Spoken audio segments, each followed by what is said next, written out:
सब लोग दिल्ली से आए हैं, तो आप समझ सकते हो कि इस प्रेस कॉन्फ्रेंस का क्या मायने कितना महत्व है। जो हालात बना दिए गए हैं एनडीए गवर्नमेंट द्वारा, उसके कारण पूरा देश का किसान आज सड़कों पर है। भी शर्मा इसे जिस रूप में फैसले हो रहे हैं देश के अंदर, वो सब आपकी जानकारी के अंदर मीडिया में है। पूरा मीडिया दबाव के अंदर है, देश के अंदर लोगों के लिए खतरे के अंदर है। और जब से गवर्नमेंट आई है एनडीए गवर्नमेंट, तब से चाहे नोटबंदी हो, चाहे जीएसटी हो, चाहे लॉकडाउन का फैसला हो, और चाहे किसानों का भी 3 बिल लाने की बात हो, एक तरफा बिना किसी को बात किए हुए किए जा रहे हैं। ये तो पूरे देश के किसान खुद स्टेक होल्डर थे, किसानों की भागीदारी थी। बगैर उनके संगठनों से बात किए हुए, बगैर व्यापारियों से बात किए हुए, जो 40 साल पुराना कानून था राज्यों के अंदर, और 40-50 साल लगे कृषि मंडियों को जमने के अंदर, उनको अब एक झटके के अंदर उखाड़ फेंकने का निर्णय कर लो। बड़े बड़े व्यापारियों पूंजीपतियों को छूट दे दो, आप जो मर्जियाँ कर सकते हो। आने वाले वक्त के अंदर आप कल्पना कर सकते हैं कि आने वाले वक्त में क्या हालात होने वाले हैं, किसानों की क्या स्थिति बनने वाली है, कोई कल्पना के बाहर की बात है।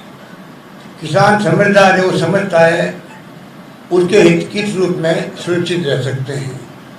एक ही बात बहुत बड़ी बात है, एमएसपी। अब जो डिफेंस में आ गई गवर्नमेंट, तो बार बार वो एमएसपी की बात कर रही है। और पूछो जो कानून बनाया गया उसमें एमएसपी का क्यों नहीं प्रावधान किया गया। उससे आप समझ सकते हैं कि हालात बड़े गंभीर हैं। और जिस रूप में पास किए गए तीनों बिल, वो बड़ी शर्मनाक तरीके से किए गए। बात नहीं सुनी गई, डिवीजन नहीं करवाया गया, हाउस के अंदर कभी होता नहीं है ना। रिजोल्यूशन कोई प्रस्ताव रखे, हाउस के अंदर अमेंडमेंट रखे, कोई चर्चा नहीं। इस रूप में आज ये बिल पास हुए हैं। बिल की क्या सैंक्टिटी आप समझ सकते हो। इसलिए हमारे तमाम विरोधी पार्टी के नेताओं ने जाकर राष्ट्रपति महोदय से बात करी कि आपको चाहिए आप इसमें दस्तखत नहीं करें। और पूरे देश में एक बहुत बड़ा आंदोलन खड़ा हुआ है, आप सबको मालूम है। तो इनकी फितरत के अंदर ही है, क्योंकि ये फासिस्टी सोच के लोग हैं, डेमोक्रेसी में विश्वास नहीं है, इसलिए तमाम काम वो कर रहे हैं जिससे कि ध्यान डाइवर्ट हो। आज बॉर्डर पे चाइना की स्थिति, इकोनॉमिक स्लो डाउन है देश के अंदर, लॉकडाउन में बर्बाद हो गया अर्थव्यवस्था। जीएसटी का पैसा, सरकार का वादा जो है राज्यों को पैसा देने का, लिखित में जो समझौते हुए हैं कि जीएसटी जो कम पड़ेगा हम राज्यों को उसकी भरपाई करेंगे। अगर जो सरकार केंद्र सरकार राज्य सरकारों की वादा खिलाफी कर सकती है राज्य सरकारों के साथ में, वो सरकार कैसे कह रही है कि हम किसानों के जो आपस में कोई मनमुटाव होगा, विवाद होगा, तो उसके ऊपर एसडीओ और कलेक्टर अपील होगी वहाँ पर। आप कल्पना करिए कि किसान और व्यापारी का कोई विवाद हो गया, अभी तो निपट जाता है कृषि मंडी की समिति में, अपील जाती डायरेक्ट जाती नहीं है। कल ही मैंने पता किया, अपील आती नहीं है, नंबर आती नहीं है। अब अगर कोई विवाद होगा तो पहले जाओ एसडीओ के पास में, फिर जाओ आप कलेक्टर का अपील करो। क्या कलेक्टर एसडीओ के बारे में टाइम है? पहले इसी दबाव के अंदर है। सारे प्रोविजन किए गए, वो किसान विरोधी हैं। मंडियाँ समाप्त हो जाएगी और बहुत बड़ी बर्बादी के लक्षण दिख रहे हैं। इसलिए मैं लंबी बात नहीं कहता हुआ, क्योंकि हमारे साथी आए हुए हैं, इसी मकसद से आए हुए हैं कि आपसे वो वार्तालाप कर सकें। मैं इन सब का अपनी ओर से, अपने साथियों की ओर से मैं इनका हार्दिक स्वागत करता हूँ और मैं चाहूँगा कि वो अपनी बात आगे बढ़ाएं।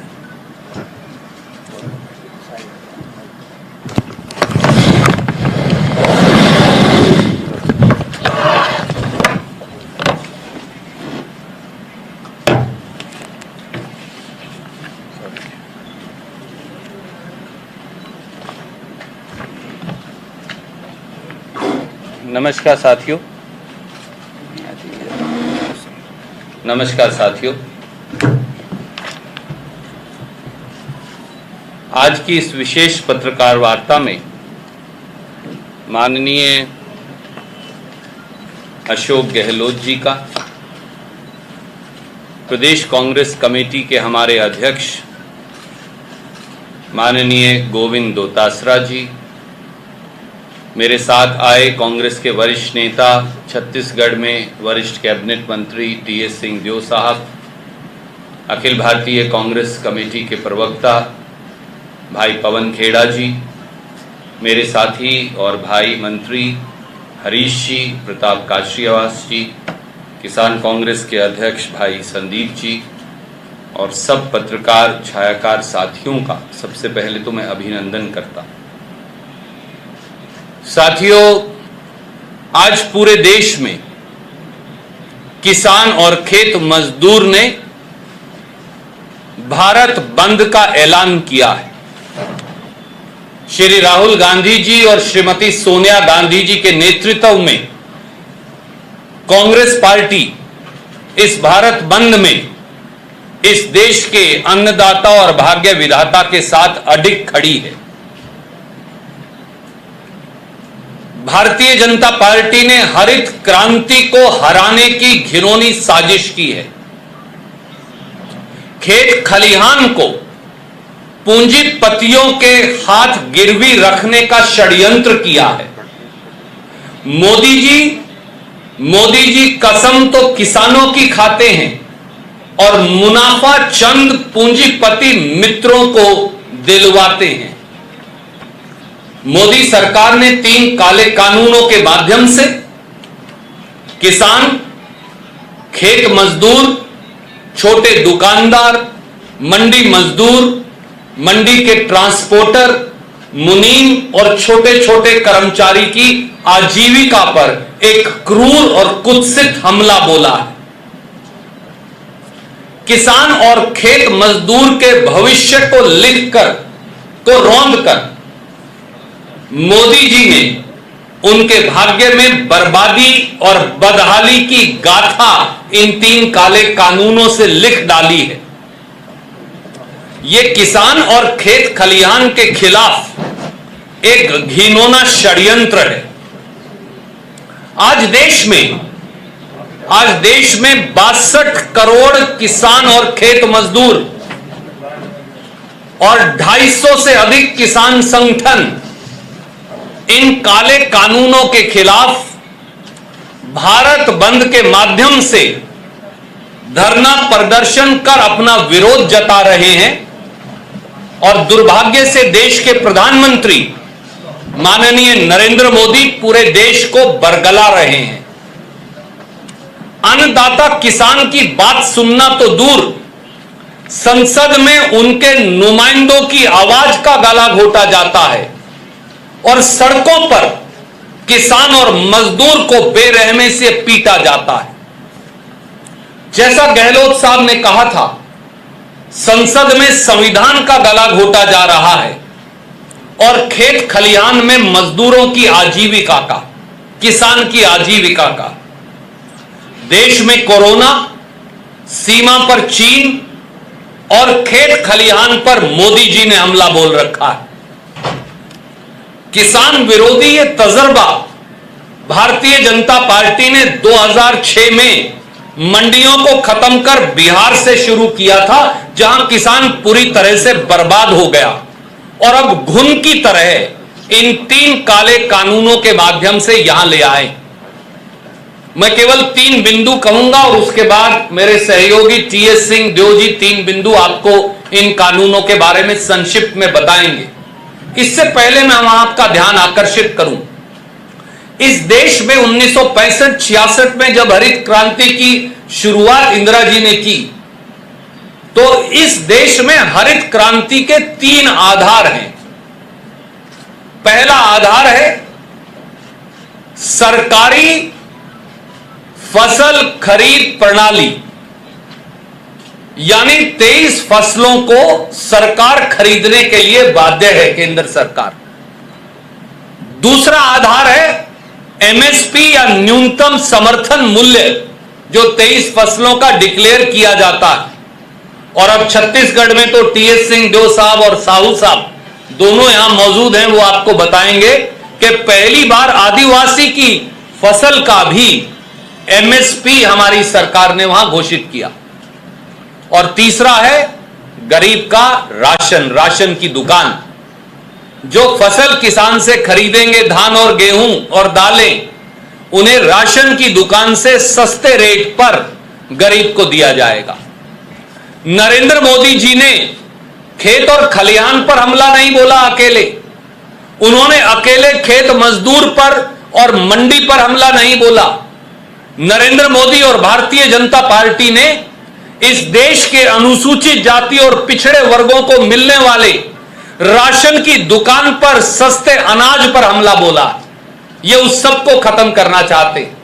और तीन बातें जिनकी तरफ इस काले कानून का मैं ध्यान आकर्षित करूंगा। पहली, अगर अनाज मंडी, सब्जी मंडी यानी एपीएमसी व्यवस्था पूरी तरह से नष्ट हो जाएगी तो कृषि उपज खरीद प्रणाली भी पूरी तरह से नष्ट हो जाएगी। फिर किसान की फसल को न्यूनतम समर्थन मूल्य यानी एमएसपी पर कौन खरीदेगा, कैसे खरीदेगा और कहां खरीदेगा? ये तीन सवाल है। कौन खरीदेगा एमएसपी पर, कैसे खरीदेगा और कहां खरीदेगा? कृषि सेंसस 2015-16 के मुताबिक देश में 86.15 करोड़ किसान हैं। क्या food corporation of India FCI और एफसीआई के एक पूर्व प्रमुख और हमारे सांसद माननीय अमर सिंह जी भी यहां हैं, वो भी आपसे जुड़ेंगे। क्या food corporation of India 15.5 crore किसानों के खेत में जाकर एमएसपी देने वाली है? 42,000 मंडियों में तो खरीदते नहीं। 15.5 करोड़ किसान के खेत में कैसे खरीदेंगे? तो किसान को एमएसपी मिलेगा कैसे, कौन देगा, कहां देगा? सीधा सवाल है। मोदी जी इसका जवाब नहीं देते। दूसरा, इन तीनों काले कानूनों में न्यूनतम समर्थन मूल्य यानी एमएसपी शब्द की चर्चा नहीं, जैसा गहलोत साहब ने कहा। एमएसपी शब्द इन तीनों काले कानूनों से मोदी जी ने उड़ा दिया। अगर मोदी सरकार के मन में बेईमानी नहीं तो वो इन कानूनों में एमएसपी की गारंटी क्यों नहीं देते? किसान अपना आंदोलन वापस ले लेगा। कानून में ऐसा क्यों नहीं लिखते कि एमएसपी देना अनिवार्य है और अगर एमएसपी नहीं देंगे तो सरकार देगी और एमएसपी से कम फसल खरीदने वाली बड़ी बड़ी 4 या 5 कंपनियां जो आएंगी उनको सजा मिलेगी। मोदी जी, हम चुनौती देते हैं आज इस मंच से। मुख्यमंत्री जरूर हैं, प्रदेश कांग्रेस अध्यक्ष जरूर हैं, पर किसान पहले हैं। किसानों के हम प्रतिनिधि, किसान हम खुद जो हैं, आज आपको चुनौती देते हैं राहुल गांधी जी और कांग्रेस की ओर से। इन तीन कानूनों में आप एमएसपी शब्द क्यों नहीं लिखते, गारंटी क्यों नहीं लिखते? कारण साफ है, खेत और खलिहान को मुट्ठी भर पूंजीपतियों की ड्योढ़ी पर सिक्कों के खनक से बेचने का षड्यंत्र कर रही है मोदी सरकार। और दोस्तों, आज एक सनसनीखेज खुलासा भी है और वो खुलासा क्या है वो आज राजस्थान से ही हम करेंगे। कल नरेंद्र तोमर जी ने और उससे पहले मोदी जी ने कहा इन कानूनों में एमएसपी लिखना अनिवार्य नहीं, इसकी जरूरत ही नहीं। आप सबने सुना, हमने पढ़ा। यह एक रिपोर्ट है जो मैं आपको जारी कर रहा हूं। यह वो रिपोर्ट है जो मुख्यमंत्री मोदी ने भारत सरकार को दी थी। यह वो रिपोर्ट है आज हम लेकर आए। इस रिपोर्ट की केवल मैं 2 लाइनें आपको पढ़कर बताऊंगा और आपके पाठक और दर्शक निर्णय करें कि इस देश का सबसे बड़ा झूठा कौन है। मोदी जी की इस रिपोर्ट में उन्होंने इस रिपोर्ट का पेज 19 जब आप देखेंगे, पॉइंट नंबर 2 का पैरा बी पॉइंट 3, उन्होंने यह लिखकर कहा था मुख्यमंत्री मोदी ने। मैं वो आपको पढ़कर सुना रहा हूं जो मुख्यमंत्री मोदी ने कहा। एनफोर्स एमएसपी, ये उनके दस्तखत की रिपोर्ट है। सिंस इंटरमीडिएट, क्योंकि अंग्रेजी में है तो मैं गुस्ताखी है अंग्रेजी में पढ़ूंगा। Since intermediaries play vital role in the functioning of the market, and at times they have advance contract with farmers. In respect of all essential commodities, now अब आपका ध्यान आकर्षित करूंगा, we should protect farmers' interest by mandating through statutory provisions that no farmer trader transaction should be below MSP wherever prescribed. मुख्यमंत्री मोदी ने यह कहा कि कानून के अंदर एमएसपी की शर्त लिखना अनिवार्य होना चाहिए।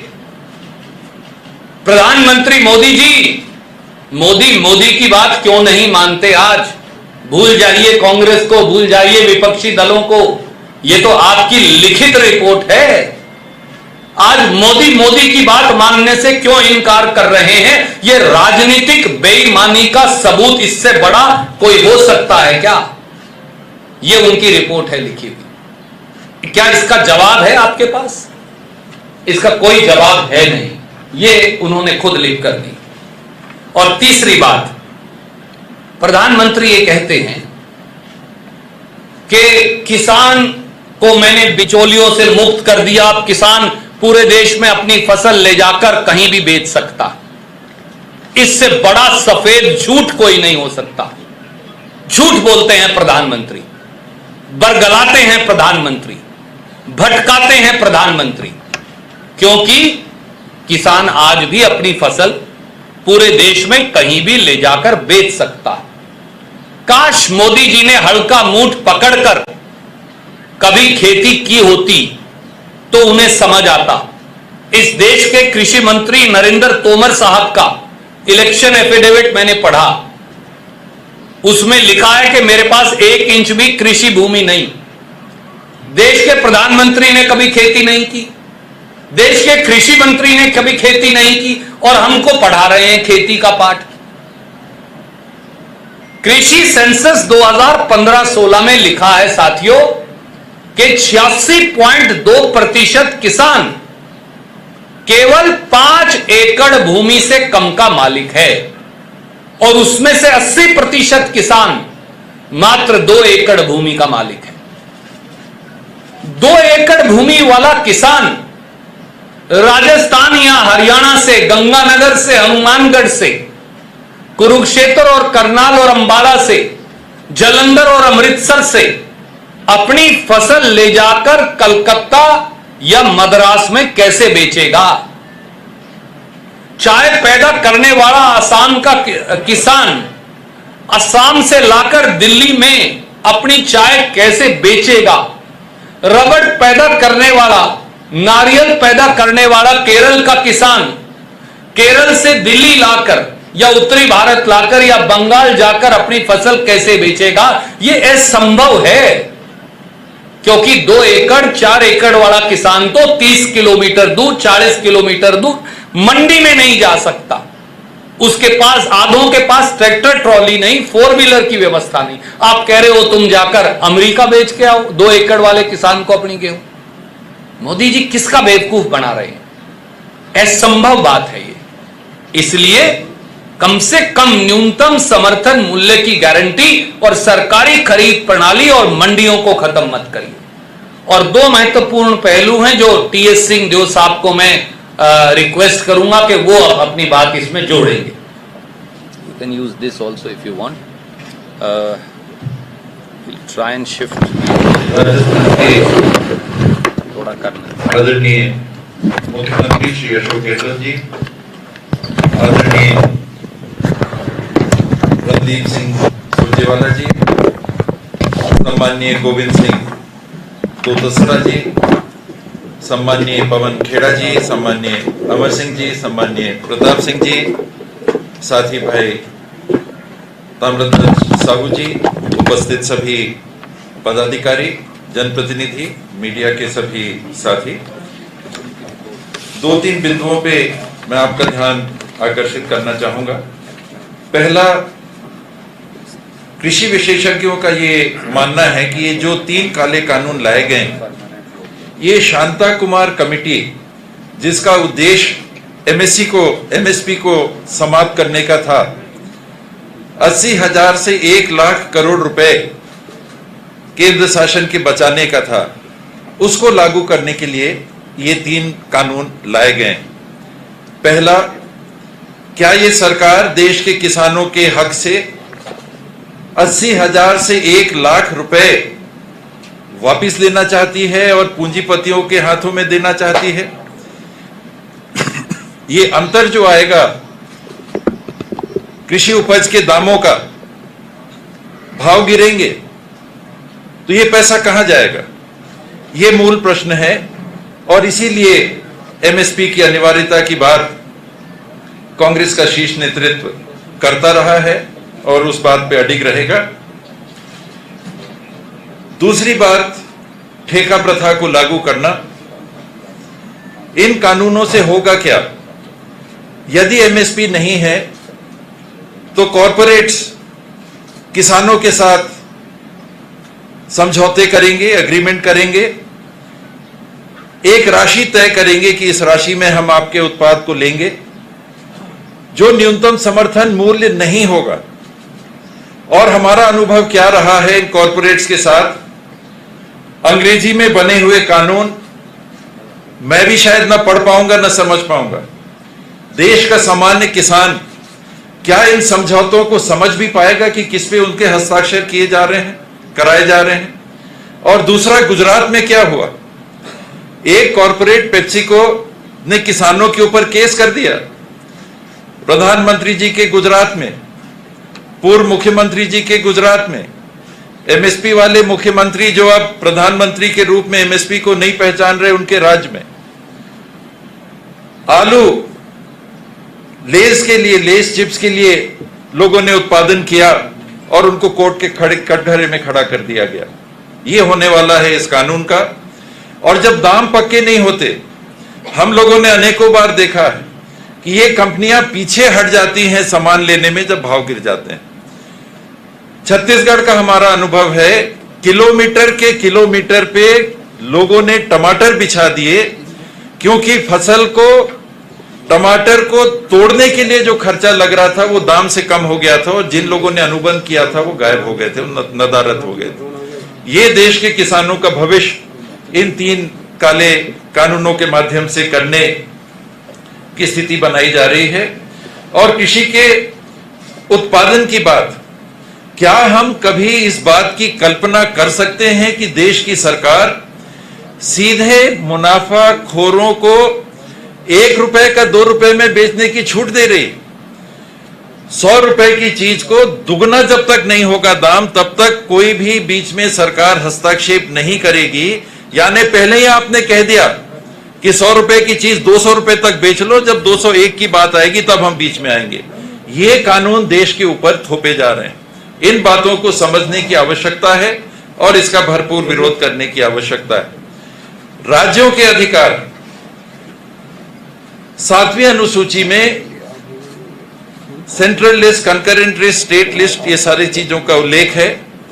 और कृषि सीधे सीधे स्टेट लिस्ट की कंडिका 24 में राज्य के अधिकार में रेखांकित है। भारत के संविधान में उस कृषि को अंतरराज्यीय, जो स्टेट की सूची में दर्ज है, शायद धारा एंट्री 42 में, कि अंतरराज्यीय आप अलाउ कर सकते हैं कृषि उत्पाद को, जिसके लिए सुरजेवाला जी ने कहा कि कहीं रोक ही नहीं है आज। उसकी आड़ में आप संविधान के फेडरल ढांचे पे सीधा आघात कर रहे हैं, जैसा आप जीएसटी में कर रहे हैं, आज सेस देने की बात पे आप पीछे हट रहे हैं। वही का वही एक तरह से प्रजातांत्रिक फासिस्टवाद का पुनः नमूना पेश करते हुए, यह भी हो सकता था, मैंने कभी नहीं सोचा था अपने जीवन में, पढ़ा लिखा, कॉलेज में थोड़ा जानकारी हासिल की, लेकिन प्रजातांत्रिक फासिस्टवाद हो सकता है, ये आज हम देख रहे हैं भारत में। और संघीय ढांचे की बुनियादी लिखित बातों के आगे जाकर केंद्र सरकार हस्तक्षेप करके कानूनों को बदल के नए कानून बना रही है, और ये कारण है कि इसका भरपूर विरोध हो। उस बात के लिए हम लोग भी उपस्थित हुए हैं, अपनी बातों को आपके सामने हम लोगों ने रखा है। कि आपके माध्यम से सही जानकारी और सही चित्रण आम जनों तक जाए, राजस्थान के वासियों तक जाए, देश के वासियों तक जाए। धन्यवाद। We just take questions. I will just request. मैं प्रार्थना करूंगा, हालांकि मुझे मालूम है आपके सवाल बहुत हैं, मुख्यमंत्री जी के भी कार्यक्रम हैं। एफसीआई को जिन्होंने वर्षों तक लीड किया वो हमारे सांसद भी हैं, गरीबों के प्रतिनिधि भी हैं, सरदार अमर सिंह जी वो हमारे बीच में हैं। संक्षिप्त में वो अपनी बात जोड़ेंगे। बहुत बहुत धन्यवाद सुरजेवाला जी, माननीय मुख्यमंत्री जी और सभी साथियों। में ज्यादा टाइम नहीं लूंगा। देखो, ये सरकार एक इंटरनेशनल एजेंडा के तहत चल रही है, ये नेशनल एजेंडा नहीं है। मैं जब नौकरी में होता था तब भी वर्ल्ड ट्रेड ऑर्गेनाइजेशन, जिसको विश्व व्यापार संगठन कहते हैं, उसका वर्ल्ड बैंक का ये दबाव रहता था कि आप लोगों ने एग्रीकल्चर जो मार्केट है, और ये दोस्तों आप हैरान हो जाओगे अगर अपन सारी प्रोडक्शन का, एग्रीकल्चर की प्रोडक्शन का हिसाब थोड़ा लगाए तो ये 25 से 30 लाख करोड़ का धंधा है एनुअली, 25 से 30 लाख करोड़ का। तो वर्ल्ड ट्रेड ऑर्गेनाइजेशन,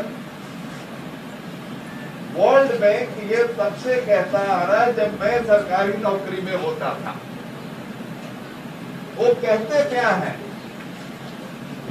इस मुल्क ने जब ग्रीन रेवोल्यूशन किया, ग्रीन रेवोल्यूशन इसलिए किया था क्योंकि अपने यहाँ खाद्यान्न पैदा नहीं होता था, खाद्यान्न पैदा नहीं होता था उतना जितना मुल्क को चाहिए था। अगर आपको याद हो, शिप टू माउथ ये कंट्री का नाम पड़ा हुआ था। अमेरिका से पीएल 480 आती थी, फिर अपने यहाँ बढ़ता था। तो उस वक्त फूड कारपोरेशन ऑफ इंडिया को बनाया गया 1965 में। उसके साथ ही व्यवस्था बनाई गई कि किसान जो पैदा करेगा उसका मिनिमम समर्थित मूल्य होगा, जिसको एमएसपी कहते हैं। उसी के साथ क्योंकि गरीब जनता बहुत थी तो इसीलिए पब्लिक डिस्ट्रीब्यूशन, जो सस्ता अनाज गल्ला आप कहते हो, गरीबों को मिलता है, ये सारी व्यवस्था खड़ी गई। अब जो वर्ल्ड बैंक है और डब्ल्यूटीओ है वो क्या कह रहा कि ये जो आपकी व्यवस्था है, ये यूपीए के टाइम पे भी बहुत प्रेशर रहा। ये जो आपने फूड कारपोरेशन ऑफ इंडिया पैदा किया है, पब्लिक डिस्ट्रीब्यूशन करते हो, एग्रीकल्चर सब्सिडी देते हो, फूड सब्सिडी देते हो, इसको कम करो। आप अपने एग्रीकल्चर सेक्टर को खोलो। सभी सरकारों पे हमेशा प्रेशर रहा है। यूपीए ने, कांग्रेस ने कभी ये कहना नहीं माना। ये मोदी जी जैसे ही 2014 में आए तो खेड़ा साहब ने बहुत अच्छी तरह बताया, शांता कुमार कमेटी बनाई 2014 में, मंत्री प्रधानमंत्री, और वो कमेटी रेकमेंड क्या कर रही है, रेकमेंड कर रही है कि जो पीडीएस है, जो सस्ता अनाज है, वो अभी अपने यहाँ 67% पॉपुलेशन को, 67% जनसंख्या को दिया जाता है, क्योंकि कांग्रेस ने नेशनल फूड सिक्योरिटी एक्ट 2013 में बनाया था, सोनिया जी के, मनमोहन सिंह जी के नेतृत्व में।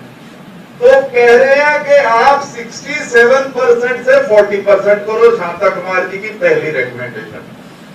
दूसरी, एफसीआई को अनबंडल करो कि इसको तोड़ ताड़ दो। तीसरा, पब्लिक प्रोक्योरमेंट कम करो, मतलब जो सरकारी खरीद है वो कम करो। चौथा, प्राइवेट सेक्टर को इस सेक्टर में बहुत लार्ज स्केल में एंट्री दो। ये शांता कुमार जी ने कहा। बड़ा विरोध हुआ तो थोड़े से ठंडे पड़ गए। फिर क्या होता है कि 2018 में प्रधानमंत्री जी तो हर चीज उनके नाम की चलती है, एक स्कीम निकाली पीएम आशा करके। पीएम आशा, वेबसाइट पे चले जाइए, पीएम आशा आ जाएगी। उसमें भी यही सारा कुछ था जो मैं पहले कह चुका कि वो 4 चीजें हटानी है। और अब ये ऑर्डिनेंस, कोविड चल रहा है, ऑर्डिनेंस लेके आ गए, और अब ये कानून, मंशा यही है किसी तरह एफसीआई को तोड़ना, जो सरकारी खरीद है उसको कम करना और मंडियों को खत्म करना। पहले डैमेज करेंगे और फिर जब मंडी नहीं बचेगी, एमएसपी मिलेगा नहीं, कहे जा रहे हैं कि एमएसपी देंगे, और एमएसपी मिलने के लिए एक व्यवस्था की जरूरत होती है। तो मंशा बहुत स्पष्ट है, बोल कुछ और रहे हैं, कर कुछ और रहे हैं।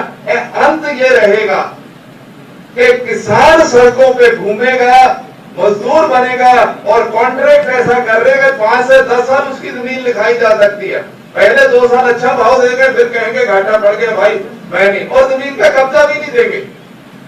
तो ये तो जो खेल कर रहे हैं मोदी सरकार, बहुत बड़ा कुठारघात है किसानों के खिलाफ, इस मुल्क के खिलाफ और गरीबों के खिलाफ। बस इतनी बात ही मैं कहना चाहता हूँ। कोई सवाल आप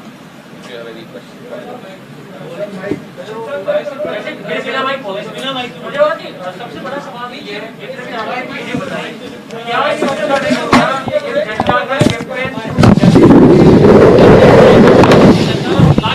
सॉरी आपकी आवाज मुझे सुनी नहीं क्योंकि बीच में पीछे से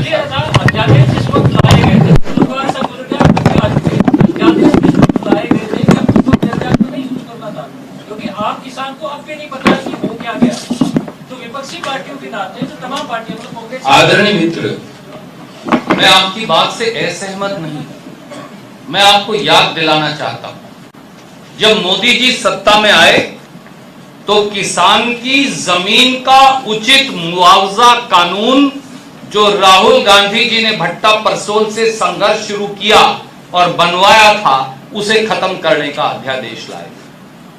तब भी सबने कहा किसान को इसकी जानकारी नहीं, परंतु कांग्रेस पार्टी ने किसान के साथ कंधे से कंधा मिलाकर निर्णायक लड़ाई लड़ी और बने हुए कानून को निरस्त करके दिखवाया किसी तानाशाह मोदी सरकार से। राहुल गांधी जी, सोनिया गांधी जी के नेतृत्व में एक बार फिर कांग्रेस पार्टी और हमारे सारे विपक्षी दल साथी आज सब लामबंद खड़े हैं। ये अब राजनीतिक दलों की लड़ाई नहीं, ये भाजपा बनाम कांग्रेस नहीं, ये कौरव और पांडवों के बीच की धर्म युद्ध है। कौरव है मोदी सरकार, पांडव है किसान। कांग्रेस किसान के साथ खड़ी है, अशोक गहलोत किसान के साथ खड़े हैं, गोविंद दोतासरा किसान के साथ खड़े हैं। अब निर्णय हर व्यक्ति को करना पड़ेगा, हर राजनीतिक दल को करना पड़ेगा। अब इस धर्म कुरुक्षेत्र के धर्म युद्ध में आपको फैसला लेना पड़ेगा, आप कौरवों के साथ हैं या पांडवों के साथ, क्योंकि 7 पुश्तों को भारतीय जनता पार्टी की किसान माफ नहीं करने वाला। मैं आपके पास आऊंगा। बहुत गंभीर बात बताने जा रही हूँ मैं। 22 तारीख के राष्ट्रदूत अखबार में कानाचंद जैन ने एक आर्टिकल लिखा है, उसमें उन्होंने कहा है कि संविधान की 7वीं सूची जो है वो राज्य सरकारों की पर्व्यू में आता है, इसमें संसद का कोई दखल हो ही नहीं सकता। तो ये जो कानून बनाया है ये राज्य सरकार की पर्व्यू में आता है। ये आप ध्यान से। मैडम, हम आपसे पूर्णतः सहमत हैं और आपने टीएस सिंह ब्यो जी की बात को सुना होगा। जी, आपने शायद उनकी बात नहीं सुनी और आप हमारा प्रेस रिलीज देखेंगी तो उसमें भी लिखा है ये संघीय ढांचे पर हमला है। संविधान के अंदर ये अधिकार प्रांतीय सरकारों का है, केंद्र सरकार उस पर कानून नहीं बना सकती। प्रधानमंत्री मोदी और भारतीय जनता पार्टी इस बात का नाजायज फायदा उठा रहे हैं कि लोकसभा राज्यसभा में उनके पास बहुमत है और कई प्रांतों में उनकी और उनके मित्र दलों की सरकारें हैं, 16-17 प्रांतों के अंदर, और वो उसका फायदा उठाकर देश के संविधान को पांव तले रौंद रहे हैं, संवैधानिक प्रक्रिया को की हत्या कर रहे हैं और संसद को अपना बंधक बना लिया है। हम इसकी लड़ाई संसद से सड़क तक लड़ेंगे, इसीलिए हम आप पहले चरण में आपके बीच उपस्थित हैं। इसके बाद कांग्रेस पार्टी के साथी मुख्यमंत्रीगण और कांग्रेस पार्टी के विपक्ष के नेता, प्रदेश कांग्रेस के अध्यक्षगण अब राष्ट्रपति जी को एक ज्ञापन देंगे हर प्रांत में। 2 तारीख को 2 अक्टूबर को जब महात्मा गांधी जी की जयंती है, लाल बहादुर शास्त्री जी की जयंती है, हर विधानसभा क्षेत्र में किसानों के साथ मिलकर कांग्रेस धरना प्रदर्शन करेगी।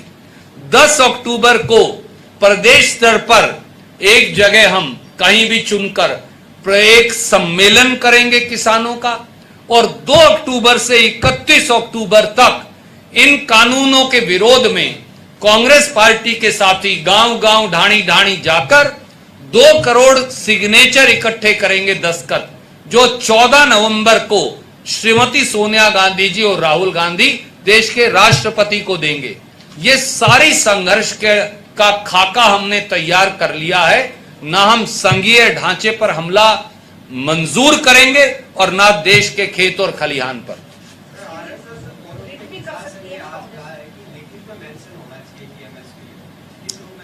ये एक स्वांग, ढोंग और प्रपंच है।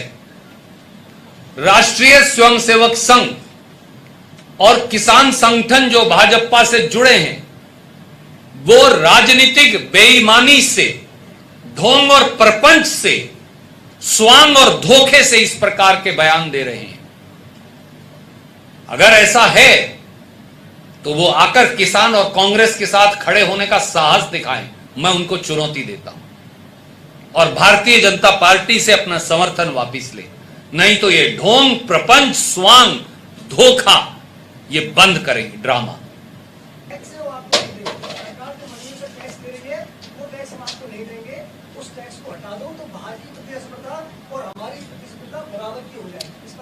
आदरणीय साथी, ये एक भ्रम जाल है जो भारतीय जनता पार्टी फैला रही है।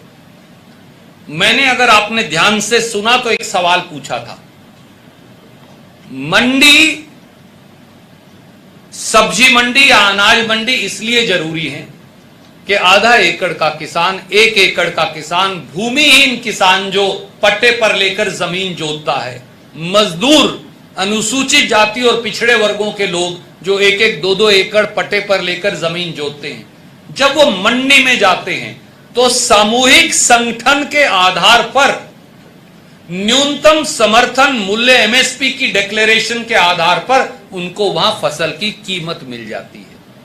जब मंडियां खत्म हो जाएंगी तो किसान को न्यूनतम समर्थन मूल्य या एमएसपी कौन देगा, कहां देगा और कैसे देगा, इसका सवाल जवाब मोदी जी देते नहीं।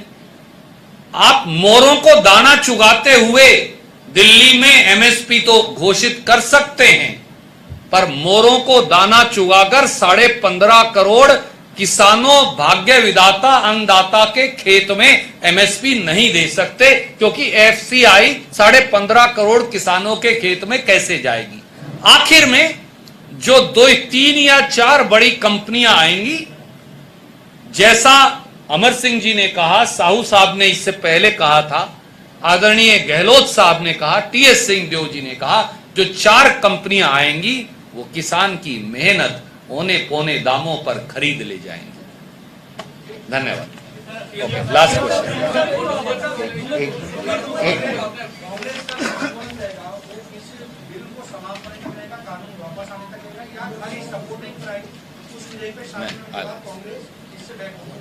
जी बिल्कुल नहीं, ये लड़ाई निर्णायक है, ये लड़ाई आर पार की है। इस देश का 62 करोड़ किसान और मजदूर भारतीय जनता पार्टी की 7 पुश्तों को माफ नहीं करेगा, और जब तक ये काला कानून वापस नहीं होगा, कांग्रेस का संघर्ष जारी रहेगा। और जिस दिन 130 करोड़ लोगों के आशीर्वाद से दिल्ली में भी राजस्थान की तरह कांग्रेस का परचम फहराया जाएगा, हम इन काले कानूनों को फाड़ कर फेंक देंगे। धन्यवाद।